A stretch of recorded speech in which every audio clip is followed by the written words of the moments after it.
வள்ளியுடன் மணக்கோலம் கொண்டு திருப்பரம் குன்றம் வாழ்கின்றவன். நீ தேவர்களை காத்திடவே வீரமுடன் வேலெடுத்து செந்தூரில் ஆழ்கின்றவன்.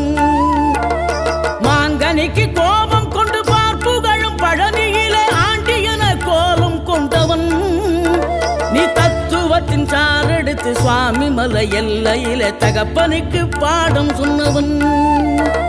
காவல் என நின்று பெரும் சினம் தணிந்து தணிகையில கண் குளிர காட்சி தந்தவன்.